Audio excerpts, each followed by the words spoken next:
La voz de las AMPAs. La voz de las AMPAs.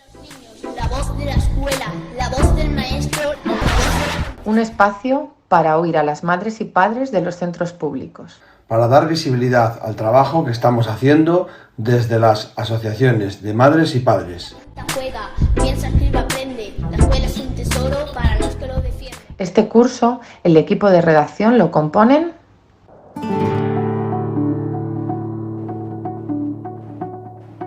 Fanny, Colegio Público José Zorrilla de Valladolid. Soy Margarita, del Instituto Vega del Prado. Minerva, del José Zorrilla de Valladolid. Salima, Colegio José Zorrilla. Soy Mariluz, Colegio Lola Herrera de Tudela de Duero. Natalia, madre y exalumna del Narciso Alonso Cortés. Miguel Ángel, de la tribu Educa. Carolina, AMPA del Colegio San Fernando, Valladolid. Agustina del Amo, Colegio Lola Herrera, Tudela de Duero. Soy Diego Bustelo, CEIP Pablo Picasso. La voz de las AMPAs en su segunda temporada. La voz de las AMPAs. Escúchalo en iVoox o en YouTube. Vamos con el polen en el viento. Estamos vivos porque estamos en movimiento. En nuestro segundo programa de La Voz de las AMPAs queremos tratar la salud mental de nuestros hijos y hijas. Para ello contamos con Carlos Imaz Roncero, psiquiatra de niños y adolescentes en Río Ortega. En nuestra sección habitual, ¿nos cuentas algo de tu centro? Contamos con Soraya del AMPA Jiménez Lozano, de Matapozuelos. Incluimos un trocito de Mentes, de la Clica Pica, dedicada a la mujer por el 25N, contra la violencia de género recién pasado. Si luego estamos solas, si tocan a una abro mi mente, pa' que quepamos todas. Abre la ventana. La salud mental de nuestros hijos y hijas.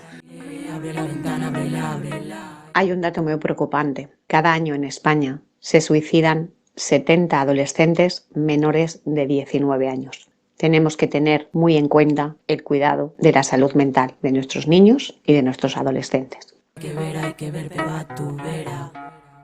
Hoy tenemos en nuestro programa La Voz de las AMPAs a Carlos Imaz Roncero, psiquiatra de niños y adolescentes en el Río Ortega. Muy buenos días, Carlos.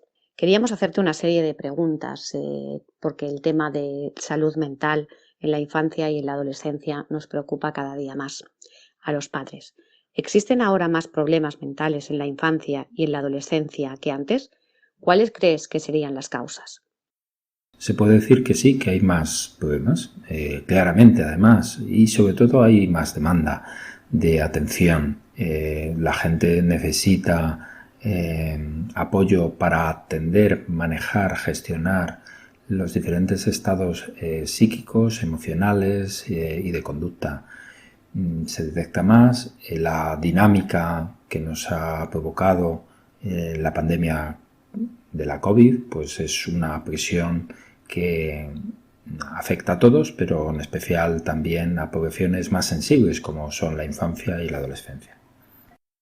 Definir un problema mental en la infancia o adolescencia con lo que respecta a etiquetar en la educación, ¿en qué favorece para que se vaya solucionando y en qué cree usted que perjudica? Bueno, como digo, solucionar, lo que se dice solucionar no soluciona el hecho de diagnóstico. Etiquetar como restringir a un niño, niña o adolescente a lo que esa marca o señal indica, pues es restringir el análisis sobre el niño y el adolescente, niño, niña o adolescente. Es cierto que diagnosticar permite entender y comprender más y mejor aspectos que cuando no se han diagnosticado, pues podemos perder y que nos ayuda a entender la globalidad o un aspecto más de esa globalidad que es el niño y adolescente. Desde el punto de vista de las familias, ahora, ¿qué señales de alerta podemos detectar como familias para ver que debemos acudir a un profesional para resolver problemas que tengan nuestros hijos o hijas? Pues quizás señalar que, bueno, cualquier situación o circunstancia, comportamiento, reacción emocional o conducta que no entendemos o que nos preocupa en relación a eso, el funcionamiento o la realidad emocional, bueno, debemos contrastarlo, porque primero con el niño, pero también con las personas de referencia de la familia, de la escuela, el profesor, para ver si esos elementos no solo se dan con nosotros, en nuestro contexto, sino también en otros contextos, ¿no? Y, bueno, valorar hasta qué punto esas manifestaciones pueden ser señal de algo más preocupante. Lógicamente está el médico de familia o el pediatra, que también va a ser una figura donde ya nos va a poder dar una percepción o una valoración profesional sobre esas manifestaciones, y ya cuando, bueno, las cosas no se solucionan, no se aclaran o están confusas o se necesita una opinión más especializada, es cuando tiene sentido pedir una opinión profesional por parte del psiquiatra de la infancia y de la adolescencia. Siguiendo con lo que pueden hacer las familias, existen problemas que ahora aparecen de forma muy frecuente. No sabemos si antes existían o no, o por lo menos no los teníamos etiquetados. Por ejemplo, el déficit de atención, el TDAH. ¿Qué deberían hacer las familias para ayudar a su hijo o hija en casa, pero sobre todo en relación a la escuela? Bueno, hay varias preguntas, ¿no? Primero, si existe o no existe el TDAH. Es verdad que, por desgracia, todavía tenemos que aclarar que, aunque es un concepto, como casi todos en la salud mental, que no podemos determinar en ninguna analítica o en ninguna resonancia, ni tampoco en ninguna psicometría o evaluación psicométrica realizada por el psicólogo o orientador, sabemos que hay niños que tienen déficits de autorregulación. De autorregulación en cuanto a la atención, la impulsividad o la actividad. Y eso es el TDAH. Que hoy no conocemos muchas bases biológicas del TDAH o tampoco de la depresión o de otras enfermedades como la psicosis o esquizofrenia, no significa que haya dudas sobre la existencia. Hay muchos elementos que nos ayudan a entender la realidad de estos niños, niñas, adolescentes y también adultos, que también hay personas que lo mantienen en la edad adulta. Y bueno, entender lo que es el trastorno por déficit de atención y hiperactividad es ver lo que ese niño, esa niña, ese adolescente va a necesitar en cuanto a las dificultades que le están afectando, digamos, en el funcionamiento escolar, tanto en los aspectos de rendimiento como en los aspectos de relación. Estamos diciendo que hay unos déficits de autorregulación.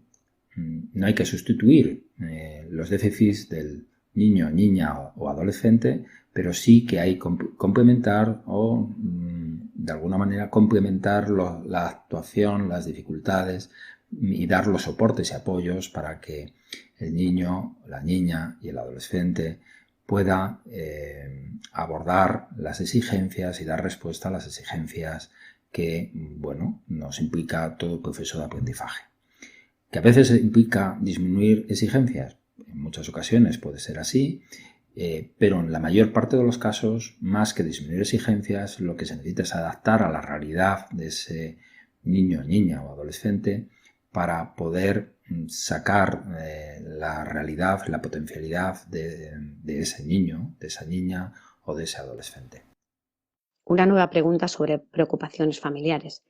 Existen situaciones muy frecuentes que una familia no sabe si llega a ser un problema psicológico y debe acudir a un profesional o no. Por ejemplo, los miedos nocturnos. ¿Cuál es un problema transitorio que no hay que atender y cuándo llega a ser algo más problemático? ¿Puede usted pensar o creer que esto puede afectar a la dinámica escolar? Bueno, yo creo que hay partes de las preguntas que ya lo manifiestan cuando es algo transitorio y bueno, que se da en un momento determinado y con algo de soporte y de apoyo pues se va resolviendo, pues no hay nada más que hacer. No hay que pedir más ayuda o apoyo o orientación profesional. Pero es verdad que a veces esos problemas que aparecen en un momento determinado, fuera de ser transitorios, permanecen en el tiempo e incluso pueden aumentar en intensidad. Y ahí es donde evidentemente puede ser problemático y puede afectar a la dinámica escolar. Eso es algo que además en este tiempo donde bueno, vivimos un poco siempre la sospecha infectológica, ¿no? Donde el miedo al contagio se ha convertido a contagiar también, ¿no? No solo a contagiarnos, sino a contagiar a otros y a ser causa del mal de otros, sobre todo si ese otro es alguien querido, como un abuelo o una abuela, pues de alguna manera ha aumentado las vivencias de miedos, de inseguridad, ¿no? Por eso es muy importante que las familias den seguridad y sobre la realidad de los niños, sobre la realidad que están viviendo y bueno, pues esa seguridad va a ayudar a enfrentar cualquier inseguridad o miedo que de alguna manera puede estar ahí pasando. A veces eso no es suficiente y cuando eso afecta al funcionamiento social, a asistir a la escuela o a otras realidades, evidentemente ya necesita del apoyo del profesional. La última en relación a las especialidades que tienen que ver con la salud mental, médicas o no, en relación a lo que nos atañe a nosotros, que es la educación. ¿Qué relación debería existir entre especialista y aula? ¿Cuándo se observa un problema en casa o el aula hasta llegar al especialista o cuando ya está detectado y prescrito un problema y es importante marcar las pautas? Bueno, las relaciones entre profesionales, sanitarios, educativos, pues siempre es compleja y que, bueno, porque estamos en ámbitos diferentes, en contextos diferentes, en dinámicas diferentes. Es verdad que generalmente, bueno, hay una relación fluida y normalmente, por ejemplo, en el TDAH hay un protocolo de coordinación. Es verdad que el problema de los protocolos es que a veces fijan lo que yo pido al otro, pero al final lo importante no es lo que yo pido al otro del sistema sanitario, del sistema educativo, sino cómo y qué necesita el niño y en qué podemos ayudar cada uno. Es verdad que los especialistas sanitarios, bueno, en muchas ocasiones diagnosticamos y es verdad que educación en muchas ocasiones nos piden informes diagnósticos. ¿Eso ayuda? Bueno, pues es verdad que a veces no lo plantean los padres, los propios padres. No, es que sin el diagnóstico no podemos hacer nada en educación. Dices, bueno, desde luego eso es una parte del problema. No se debe reducir la atención educativa a la existencia no de un diagnóstico. Eso creo que ha ido evolucionando y cada vez es menos, pero todavía hay una demanda excesiva de un informe diagnóstico y además condicionando la atención, los apoyos a ese diagnóstico. Es verdad que, bueno, yo entiendo que es una perversión de la relación que es buena y es necesaria que nos pidamos, nos ayudemos entre los profesionales sanitarios y los educadores, porque es verdad que los educadores tienen una información, están en el día a día con los niños y eso es esencial a la hora de poder evaluar o valorar todo lo que bueno, pues está pasando en el entorno y en el contexto externo, pero también interno del niño, de la niña o del adolescente. Bueno, no se trata a veces de marcar las pautas. La pauta yo creo que lo más importante es si ponemos el centro en ese niño, en esa niña o en ese adolescente y nos ponemos en un formato en el que podamos ayudar, ¿no? Y creo que eso es lo fundamental. ¿Cuáles son las necesidades de este niño, de esta niña, de este adolescente y de sus familias para dar una respuesta más adaptada y más correcta? Muchas gracias, Carlos, por haber estado con nosotros en La Voz de las AMPAs. Ha sido un placer escuchar sus consejos y esperemos que entre todos cada día sea más importante esta colaboración para ayudar a la salud mental e infantil de niños y adolescentes. Un abrazo. Menos pesimismo, más valorarse a una misma, menos tirar la toalla, decir no puedo más, vamos a por ello, menos planear si luego no... ¿Nos cuentas algo de tu centro? Miedo, aunque a veces pueda con nosotras, hay que vencerlo más, vencer lo que te paraliza, hacer de eso trizas, cenizas. Hoy tenemos en La Voz de las AMPAs a Soraya, del AMPA CEIP CRA Río Eresma, Matapozuelos, Valladolid. Buenos días, Soraya. Hola a todos, yo soy Soraya, os hablo como representación del AMPA José Jiménez Lozano de Matapozuelos y os voy a contar brevemente pues cómo es el centro y cómo trabajamos desde el AMPA con el colegio, con el profesorado y con el resto de los padres del AMPA. Cuéntanos un poco cómo es tu centro, aulas, cómo está repartido, qué destacarías de tu colegio, cómo es el alumnado. El centro es un centro rural, es un CRA, es el CRA Río Eresma, y bueno, pues le componen los alumnos de Matapozuelos y los alumnos de Alcazarén. En total hay 96 alumnos, creo que son 63 de Matapozuelos y 24 o 22 de Alcazarén. Las aulas están repartidas, primero, segundo y tercero de infantil en un aula, primaria están primero, segundo y tercero de primaria, y luego creo que están cuarto por un lado, quinto y sexto. ¿Qué es lo mejor de trabajar como AMPA en un centro así y lo más difícil? Lo mejor, el hacer actividades para los niños del colegio. Lo más difícil, encontrar colaboración. Es muy difícil, no porque no se quiera, sino porque muchas veces pues, el trabajo de cada familia o la situación personal de cada uno nos limita mucho a la hora de poder participar en las actividades que planteamos. Coméntanos una actividad o un momento en el que el AMPA se haya sentido muy satisfecha. Hace poquito hicimos la castañada, que vamos al cole y repartimos castañas. Nos ataviamos del atuendo típico de las castañeras. Esta vez han colaborado también los hombres. Y bueno, es una satisfacción para los padres el prepararlo y para los niños cuando salen y ven que tienen todo eso que han hecho sus padres dentro del colegio. Y bueno, hacemos muchas actividades con ellos. La verdad es que debido al COVID el año pasado se paró todo, pero en Halloween, por ejemplo, repartimos a los niños pues unas chuches, fuimos casa por casa. Luego les hemos dado también mascarillas, gel hidroalcohólico. Mira, es que todo lo que hagamos es muy gratificante, todo. Esta vez el Festival de Navidad, que se debería de haber celebrado en diciembre, pues no se puede hacer por la situación del COVID y que cada vez están subiendo más los casos otra vez. Entonces, bueno, pues volvemos otra vez un poco atrás a limitar todo el tema de actividades presenciales, pero seguro que encontraremos algo para poder hacer, para que los niños pues tengan esa ilusión, ¿no? ¿Y algo que le haya resultado muy difícil o algo frustrante? La última que hemos hecho enfocada hacia los padres, por hacer algo también enfocado hacia nosotros, ha sido con la Diputación, a través del Plan Moneo. Se han dado unas charlas. La verdad es que se han publicitado tanto en Facebook como en el grupo que tenemos de AMPAs, pero hemos sido pues un número muy reducido de personas. Y la verdad es que eso es un poco frustrante porque se hacen por la tarde para que pueda ir más gente y al final pues no se animan. Y la verdad que las charlas han estado fenomenal, muy enriquecedoras, hablando de los problemas que nos podemos encontrar, desde marcar unas normas y unas pautas en casa con los niños, los problemas que podemos encontrarnos ya de edades más avanzadas, pues con el tema de drogas, alcohol, malos comportamientos entre compañeros, y te ayudan un montón. Y la verdad es que es un poco frustrante el hecho de que no participe más gente, ¿vale?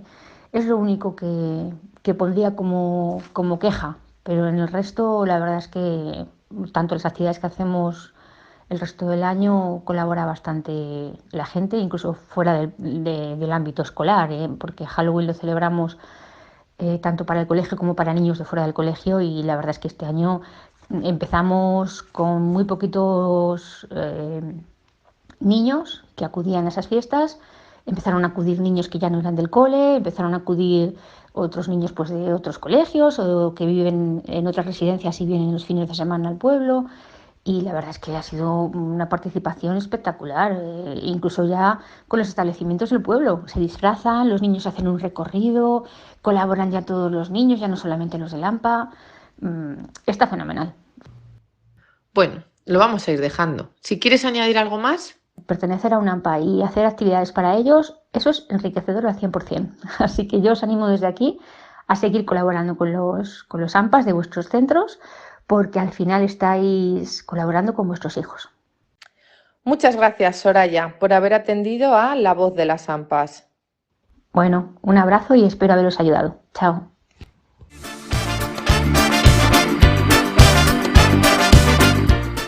Esto fue La Voz de las AMPAs. Esperemos que os haya gustado. La Voz de las AMPAs. La Voz de las AMPAs.